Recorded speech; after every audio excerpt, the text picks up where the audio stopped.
Phone calls can be taken this evening. Hope to be live next time. Thank you. I have seen the torch of freedom pass from hand to yearning hand, and the vision of our fathers spread hope throughout this land, as the dream some fought and died for in my heart becomes my own. I will strive to keep her promise, America, my home. America, America, may God bless America, and freedom reign across America, my home. From the shorelines to the prairies, to the cities great and small, we have reaped the fruits of justice and liberty for all. So with deep appreciation for the blessings of freedom that we know in this wonderful land of ours, I'm Dr. George Simon, welcoming you to another edition of Character Matters. This is the program where we talk about what I consider to be the defining issue of our time, the character crisis that we face and that affects so many aspects of our lives, from our interpersonal relations, our family relations, our intimate relationships, our community affairs, our politics, our international affairs. Every single aspect of our lives is impacted by this character issue. And so I've spent my professional career as a mental health professional writing about it and speaking about it, and dealing with it firsthand in my clinical practice for over 30 years. And we talk about it on this program every weeknight, every Sunday evening at 7 p.m. Eastern Time here on UCY.tv. And we are live tonight. It's Palm Sunday for some of you. We are live tonight, Sunday, March 25th, 2018. We are live, and so I can take your calls. And if you have something you'd like to ask, a situation you'd like to discuss, a story you'd like to share, just a general topic of interest for anyone listening tonight, give us a call at 501-258-8326. That's 501-258-8326, and I'll be happy to take your call. Well, it's been another interesting week. And, you know, I'm going to get just a little political tonight. I don't usually do that, but I'm going to tonight because I participated in some activities this past weekend. And, you know, my heart aches for some of the tragedies that have occurred. You know, it was not that long ago, unfortunately, in Florida, at the Parkland High School, junior high school, where sadly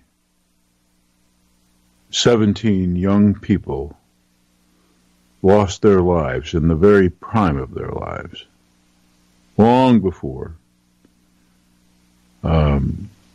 they should have, long before they had a chance to realize their dreams, start their families, develop their careers. A real tragedy. And how this gets a little political for me is the argument about how we go about ending this madness. And I am staunchly independent.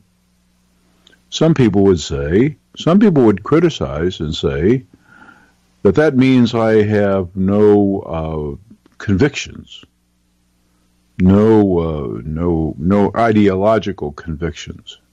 It's not true. I see legitimacy.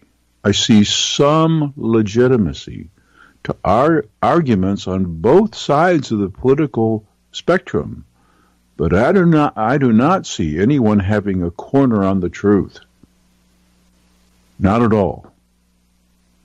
And I think that this divide between us that's growing every day is rooted actually in a character issue. I'll talk about that more later. And there are those individuals. There are those entities in the world who are eager to exploit our divisions and to increase them. In fact, we know for sure that one of the ways that individuals on foreign soil like to mess with our democracy is by stoking the divide with articles planted on social media designed to fuel the divide, make it wider. Because the more divided we are among ourselves, the less likely we are to succeed as a people and as a nation. And that would be a travesty, because this is still the last best hope for freedom. But as this theme song that you hear at the beginning of the program and at the end of the program attests to, its whole message is about the interdependence of freedom and character. The framers of our Constitution, they wrote this actually. They knew that what they were designing as a framework for government would be an abysmal failure in the absence of solid moral compasses in the character of its citizens. They knew this. The premise was simple. Give folks with a solid moral compass maximum free rein, freedom from unwarranted intrusion by government, freedom from excessive regulation. Give folks with good moral character latitude, freedom, and they will do great things for themselves, and they will create wonderful opportunities for others in the process, and they will take care of one another in the process. Unfortunately,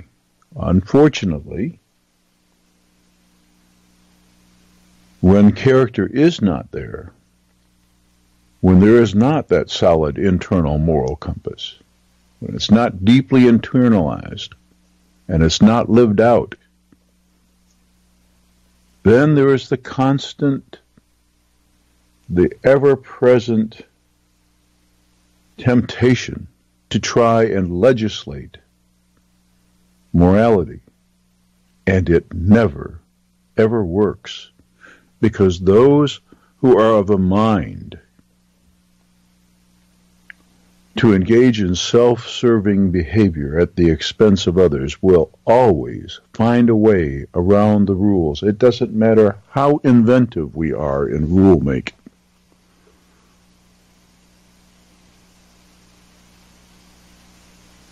And it truly breaks my heart to see how we get so caught up in our debates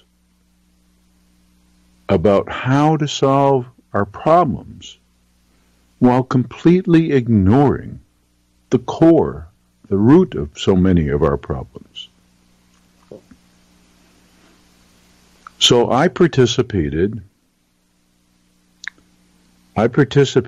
in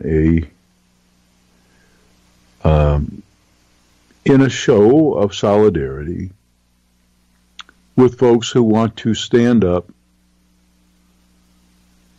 for these horrendous acts that seem to plague our innocent young folks. But I had reservations, deep reservations, because I am continuously worried about the assaults on our freedoms. Because they only affect decent people. Those folks with a mind to do evil things do not pay attention to all of the rules and restrictions that we try to impose. They only burden decent people.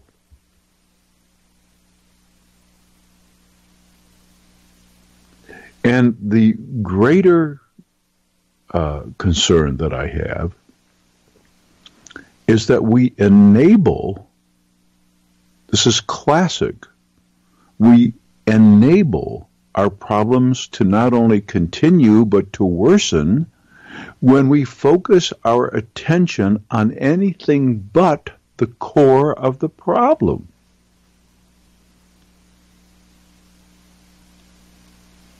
A case in point. Now, I'm not going to argue whether or not it's too easy to purchase a gun, especially if you are not fit, mentally or otherwise, to be responsible with it.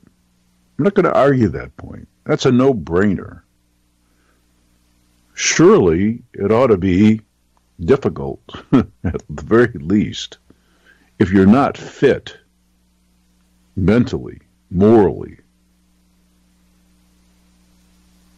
to responsibly use a weapon. Surely it ought to be difficult to lay your hands on one. I'm not going to argue that. However, we had an individual in Austin who was running around planting bombs, homemade things, cooked up in his house.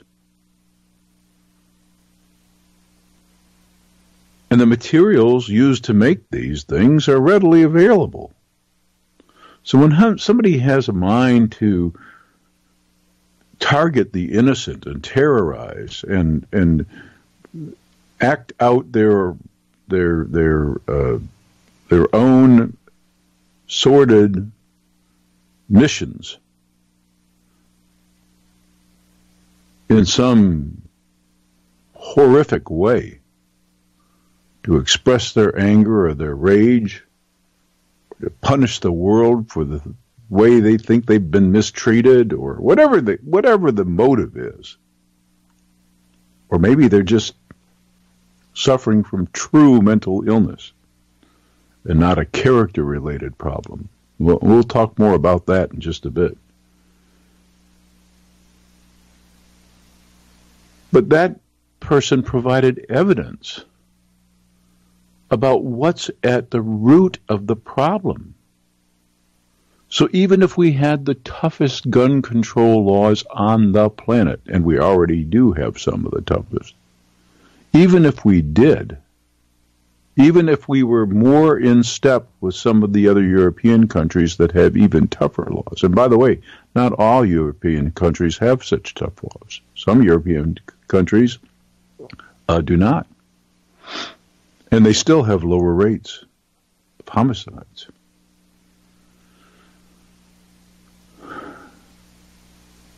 My point is that when we look to solve our problems by restricting people's freedoms,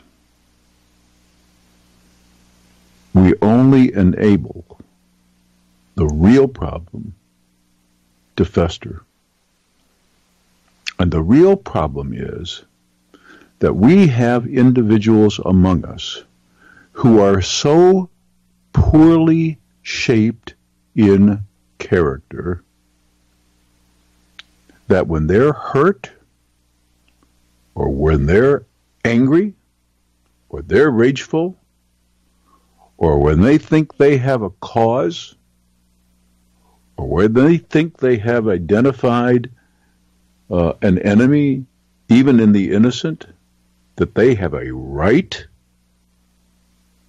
to unleash terror in some way as a way of feeling better themselves or feeling superior themselves or feeling vindicated themselves.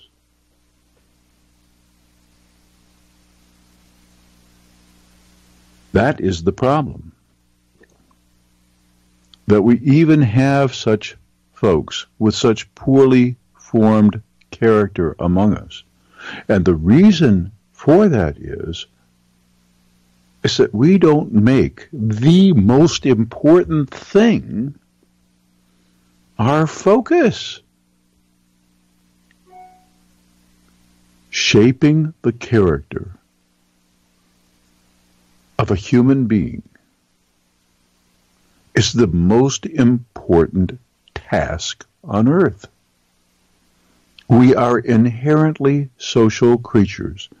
And, by the way, we are the only creatures on the planet that take so long to socialize. Most organisms very quickly out of the chute know what to do to survive and prosper and to get along with their own. It takes us many, many minutes, many, many hours, hundreds of thousands of hours every single day, 24 hours a day, 7 days a week, year after year after year, to learn what we need to learn about how to get along, how to fulfill our own lives without negatively impacting the others.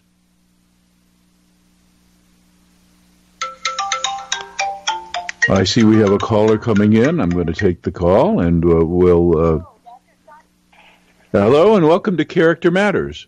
Well, thank you. I'm listening to your program right now, and I think it's a great topic that you're talking about. And one of the things that I wanted to get into is I'm kind of looking back in society, back into the 40s, World War II, when the men went to work and the women stayed at home. And then when they came back, there was prosperity, and the women still worked and the men worked. And we got into a society where it was about stuff rather than about the family and the children and things. And then we got the latchkey kids. And from there, it was more about stuff and the things that we owned and working, and rather than the family. And somehow in society, we basically lost what I would say is a whole family, with the father being present. And we have so many families now that there isn't a father anymore. So these children have no one really to model after. And then we go into the school systems and expect them to teach our children, where the school systems basically have no ability to teach children. They yes. don't learn. They don't learn what love is. What is compassion? What it feels like to be held. What it feels like to be touched. Right. To be cared about. To be listened to. And these kids are basically shut off. And we stick them in front of a TV, and I basically call it smut TV. That's full of violence and sex and whatever have you. And then we wonder why we have this on top of all the drugs that is pumped in legally and illegally into our society. Yeah, if you would hold on for just a minute, because I would like to hear more from you about this. But I wanted to just elaborate on one thing. There is such great truth to what you say, but I want to make it clear. In some cases, it's through nobody's fault that there isn't two parents in the family, a mother and a father, and in some cases, it is through nobody's fault that maybe two people have to be working. But what you stress about the nature of family and the importance of it being the primary training ground for the development of character can't be stated enough. You see, we human beings have to be emotionally bonded to some primary caretakers in order to socialize properly.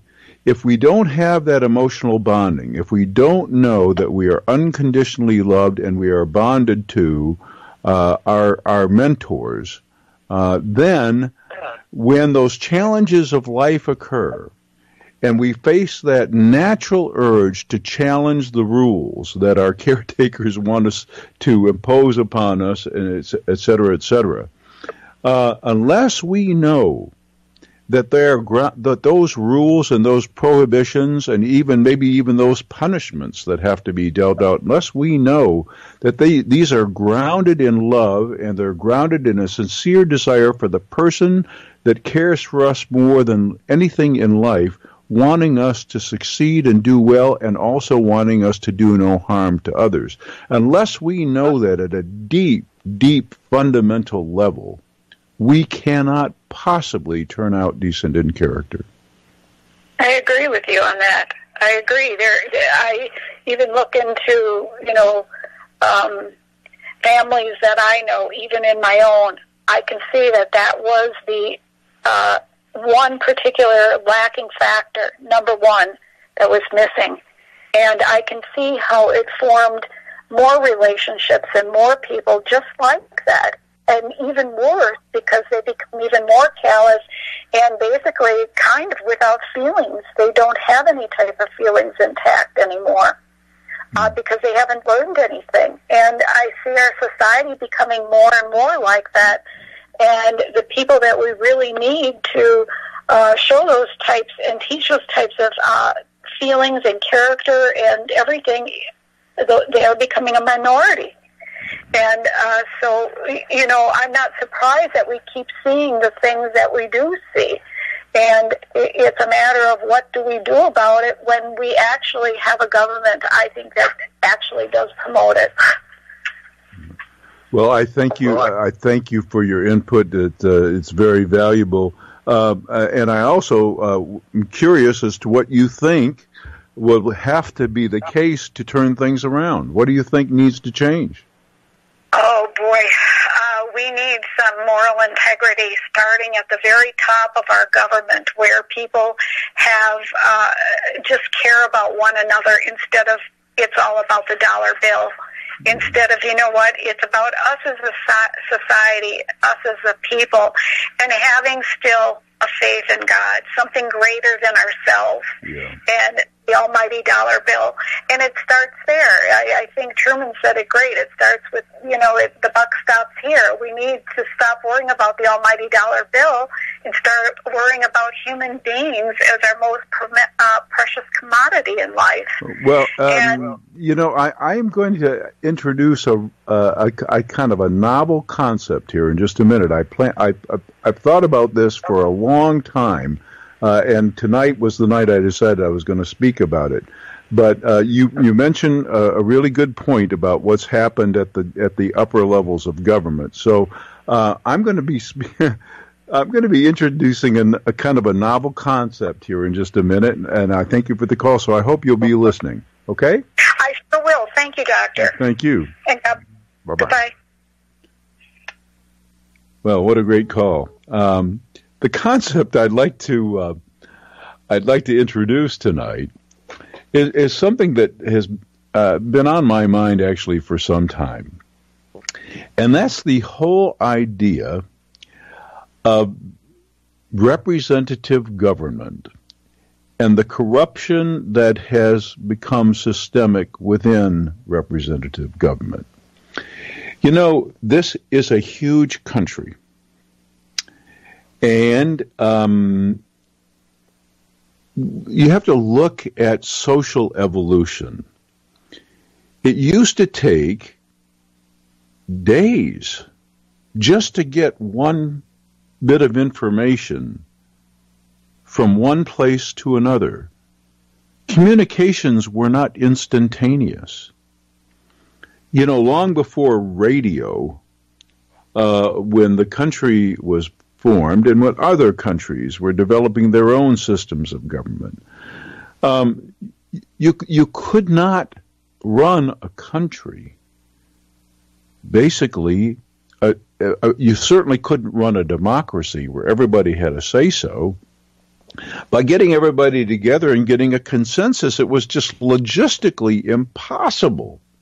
Absolutely impossible. Well, times have really, really changed. We now have, for the first time perhaps in human history, the ability to communicate not just instantaneously within small areas, but globally. We have this incredible ability to do this. And I think that we have actually outgrown the necessity of representative government. Now, you may think that this is just a really radical idea, but bear with me for just a minute. It's all about responsibility, and we only learn by consequences. We make choices, and those choices have consequences. Here's the problem that we face now with our representative government and with being too divorced from the decisions that are made. We elect people to serve our agendas, or we think that they are going to serve our agendas. And then they get into the seats of power. And the interests that feed their campaigns and fuel their coffers. And everything changes. And all of a sudden, we feel underrepresented, underserved. We have the ability now to truly govern ourselves. Now, I'm not saying that this is magic, because I am so petrified of the possibility, given what lack of individual character we have right now.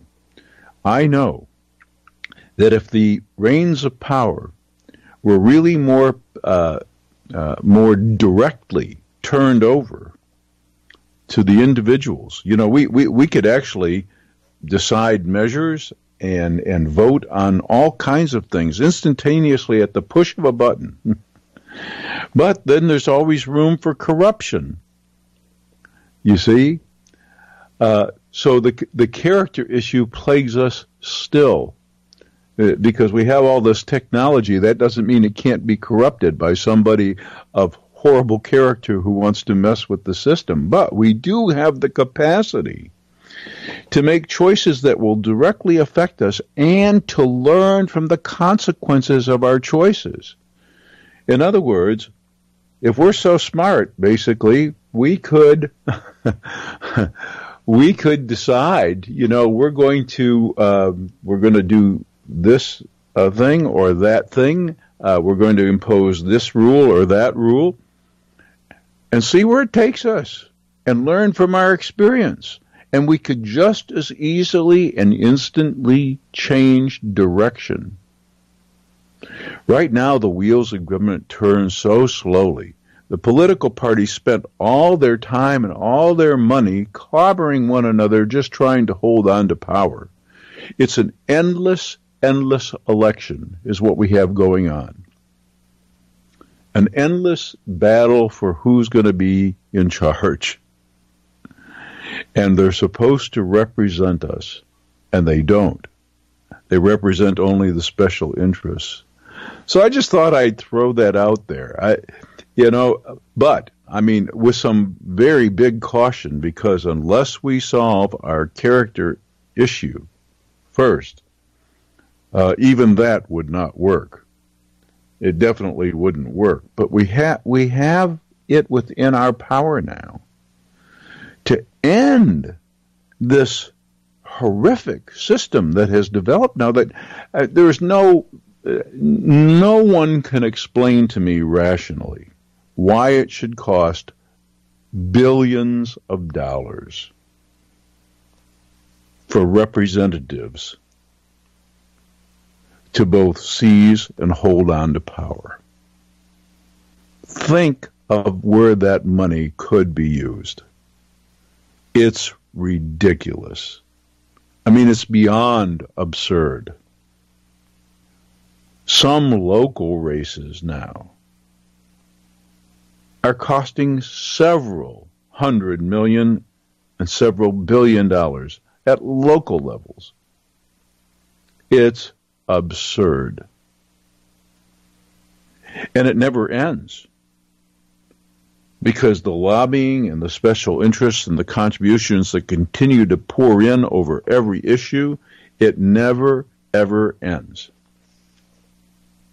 And all that money could be put to so much better use.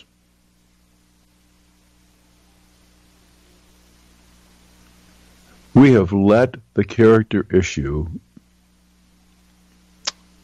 we've let it go for so long, and it's cost us so much that it's going to take us a long time to dig out of this hole. The caller had a great point about the role that family system has in character formation. And I'm not here to say that everything was hunky-dory in the Leave It to Beaver age. That's not what I'm here to say. There were a lot of problems that were swept under the rug there, too. But there is something to be said for families holding together, for commitment to be modeled through thick and thin. There's something to be said for the influence of different role models within the family system, provided that those role models have the character necessary to help shape young folks. And there are many situations in which single parents do a heroic, a truly heroic job of working and raising wonderful children. They are the true heroes through no fault of their own. Maybe they were abandoned by their relationship partner. Maybe it was through no fault of their own that they even gave birth.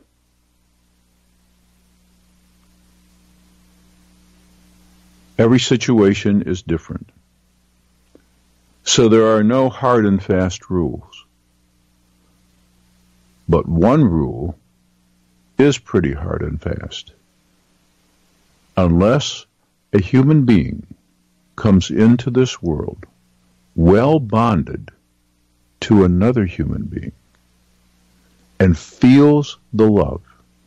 You know, we know from years and years and years and years of research, plus experience, human experience, that only two things seem to matter when it comes to character formation. Of all the things you can look at, two things really count. One, that love, that emotional connection, that it is unconditional and it is strong. That's the first factor that's important. That human being knows without any question that another human being cares about them and that they are loved. The other factor that makes a difference is that when it comes to their choices and their actions and their behavior, approval for that behavior, for those choices, reinforcement for those choices, or deterrence, that's all conditional, that it matters what we choose to do, how we choose to behave. Not how we feel, but how we act on those feelings. Those two factors make all the difference in character formation.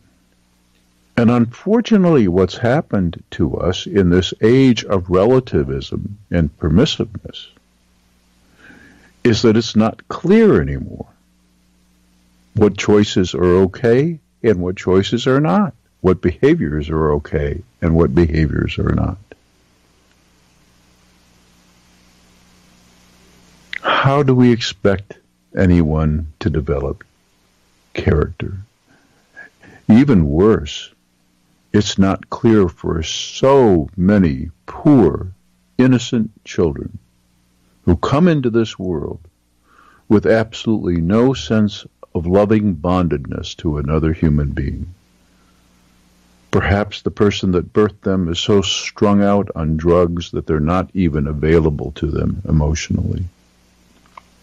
Perhaps they even resent their very existence so much that the messages come to the child all too often that they're not even wanted.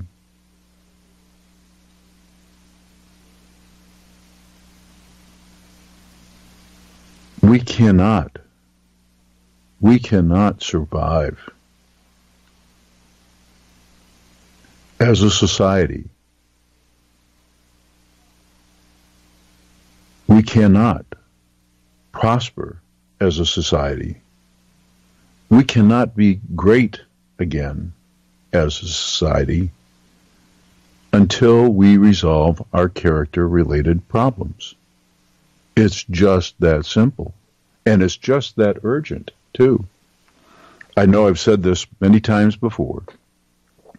Alexis de Tocqueville is often quoted as saying this. It turns out that if you check the historical record, he never actually said this, but there's truth in the quote attributed to him, that America is great because it is good, and when it ceases being good, it will cease to be great.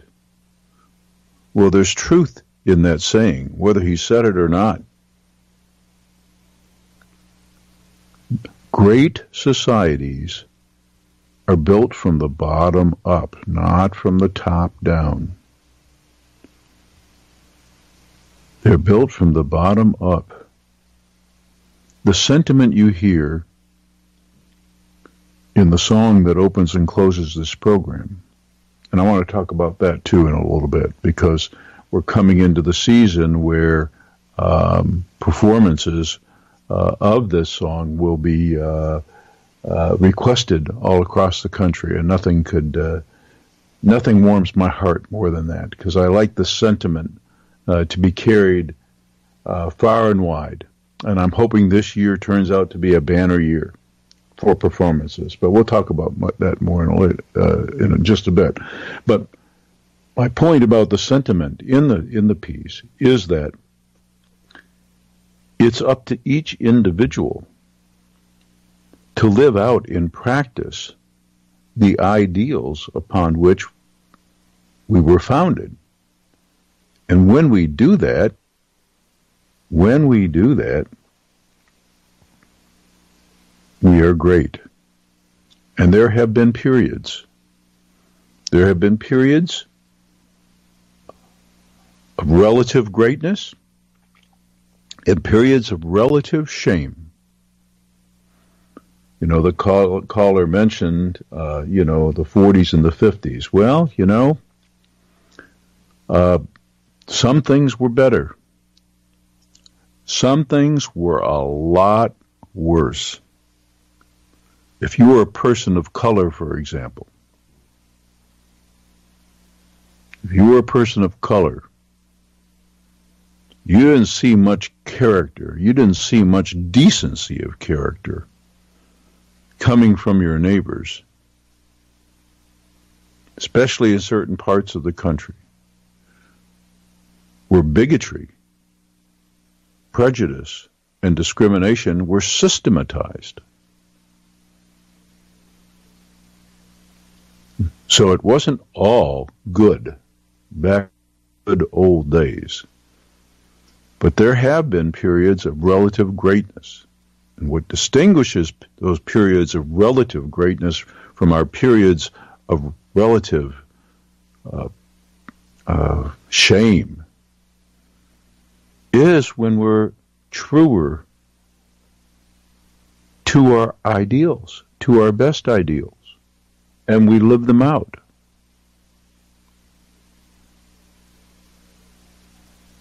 So that's the sentiment that the song is meant to convey. And what I would like to ask folks is that if you have a mind to be one of those folks to carry the message, come Memorial Day, come Flag Day, come Independence Day, any of the holidays coming up,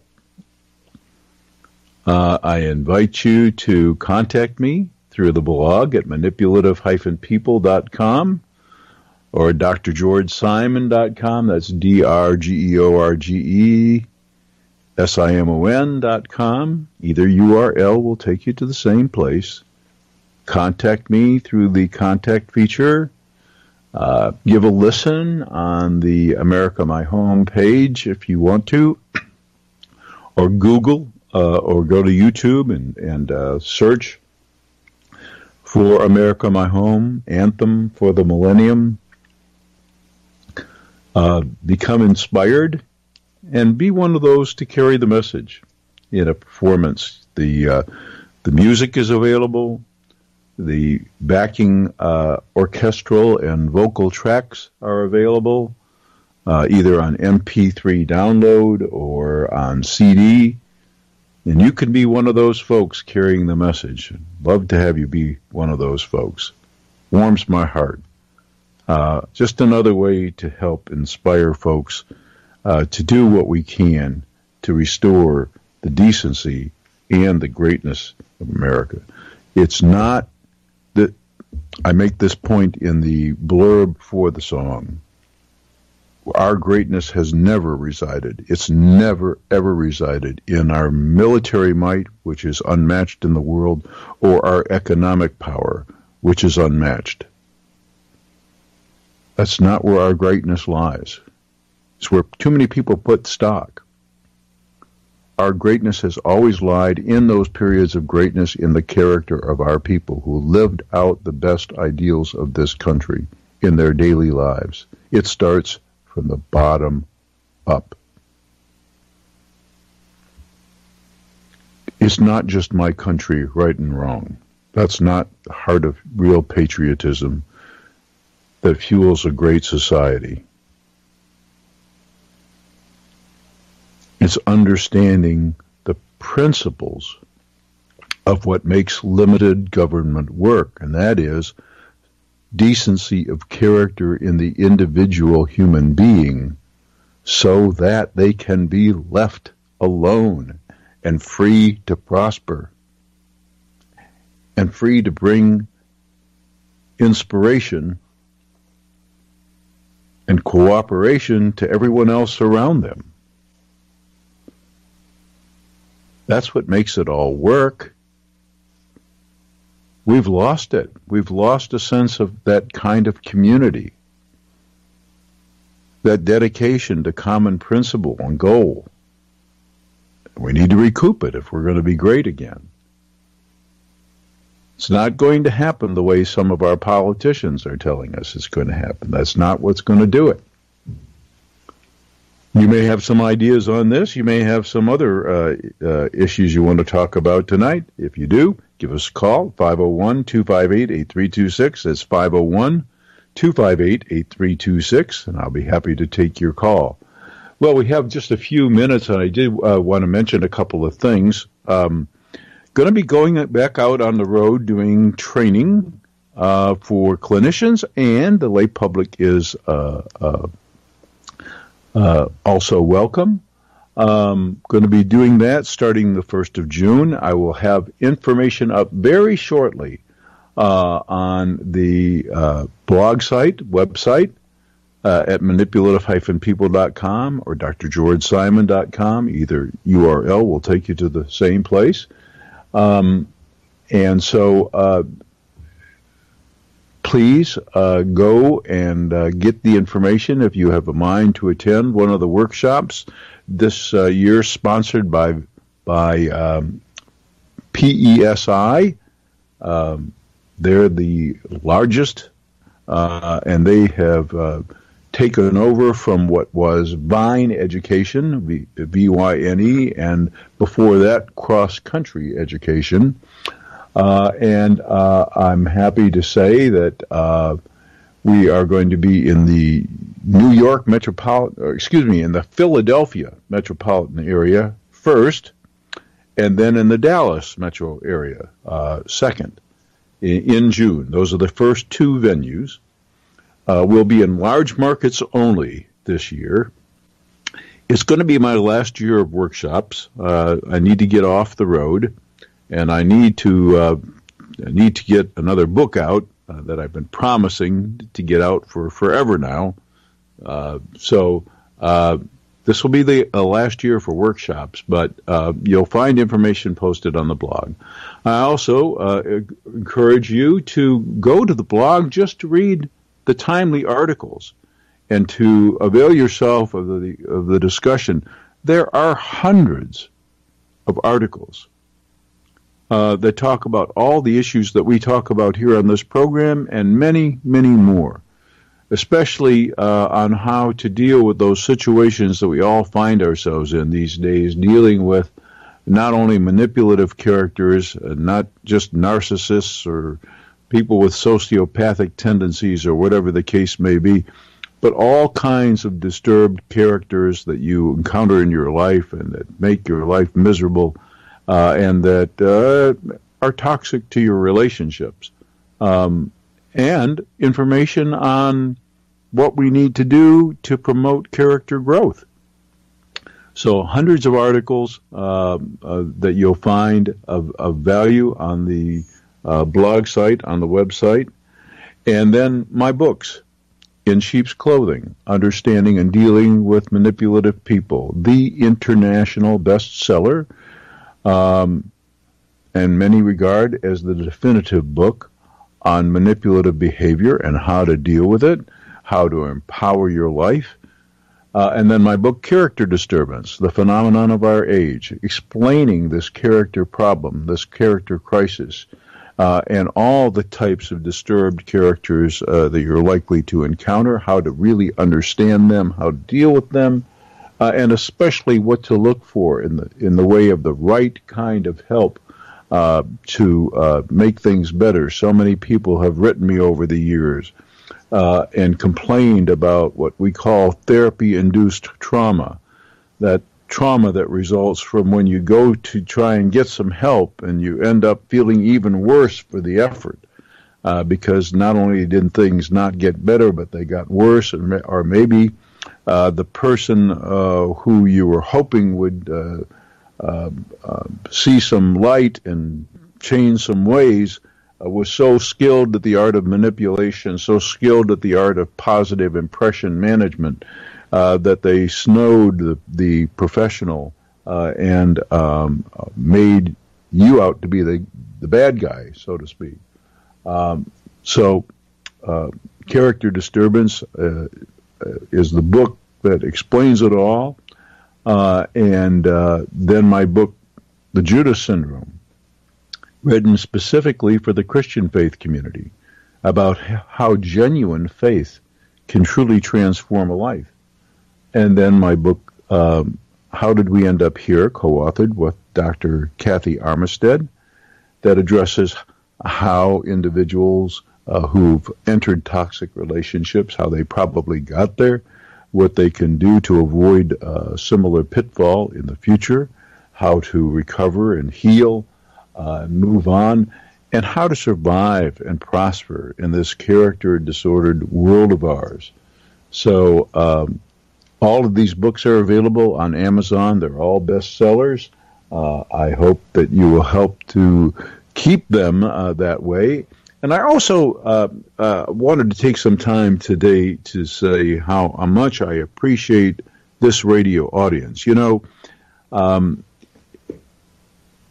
I was a little skeptical about my ability to get back into radio after having the briefest career ever. I'm going to give you some information here you may not know. When I was a very young man, before I was even out of high school, I was fascinated with the broadcast business. But I was also more fascinated with the technical aspects of things. And I actually became licensed as a commercial radio operator. But back in those days, every licensed commercial broadcast station had to have an FCC certified first-class engineer, basically overseeing technical operations. Well, I got licensed before I was out of high school, but I had the shortest career ever on the mic side of the radio. Because I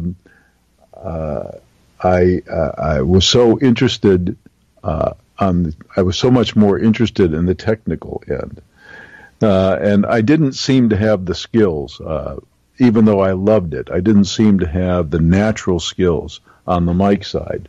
So it's really a turnaround moment for me. To have this program and to have the response to it be so good. I think doing the workshops over the years and communicating my ideas through my books and blog articles actually set the stage for me to hone my communication skills. And so what's happened here on this program has really edified me greatly. Our audience here on Character Matters is one of the strongest audience, if not the strongest audiences on UCY.tv, and I couldn't be happier. So I really appreciate you, and I really appreciate you spreading the word, just as I appreciate you spreading the word about my books and the blog. Frankly, when my books hit the press, there was never any big fanfare, never any big promotion. My first book, when it was first released, the first version of it, In Sheep's Clothing, was published independently.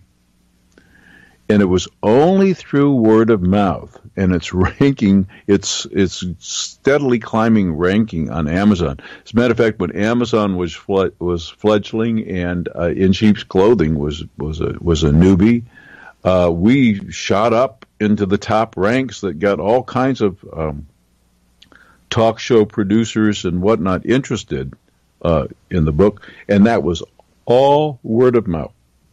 It was all the hundreds of reviews, 5-star reviews, and sales were all generated by word of mouth. And that's the best advertising there is. It's one person telling another. So I can't tell you how much I appreciate you, and I appreciate your support of this program. I appreciate you helping me to carry a message that I think is so important for our time. If ever there was a time in our history where the character issue was so important, it's now, when we can have individuals who are so poorly shaped in character, who have so few internal controls, and who are so self-centered and so entitled that they feel perfectly entitled to act out their rage or their frustration in ways that cost many innocent lives, just so that they can gain some sense of relief or justify themselves or feel powerful or whatever their crazy motivation is. When we can have so many folks of such ill-shaped character reap such terror, cause such terror, we are reaping the results, the harvest of the erosion of character in our country, and we are creating the most shameful legacy that we have seen in modern times. And if we're going to survive, if we're going to prosper as a country, if we're truly going to be great again, we need to turn that around big time. And where it starts is with character. And where that starts, as our caller earlier mentioned, is in those crucial formative relationships in a stable home environment where the training is hour after hour, day after day, year after year, in a strong, loving, bonded relationship where all of the important lessons are learned and all of the important consequences are imposed. All of the right decisions are rewarded, and all of the wrong ones are negatively consequented, so that we shape individuals of the kind of character we provide them with. I've said this many times, we provide them with that kind of psychological immune system that allows them to handle the slings and arrows of life and respond to those slings and arrows in a positive, growth-enhancing way without doing damage. And so I'll be speaking more about character matters in the coming weeks, and I invite you to tune in every Sunday evening at 7 p.m. Eastern Daylight Time, and join the discussion by calling in. And check out the blog at manipulative-people.com or drgeorgesimon.com. That's drgeorgesimon.com. And my books, In Sheep's Clothing, Character Disturbance, The Judas Syndrome. And as we lead out with the song, remember where our greatness really lies. In character.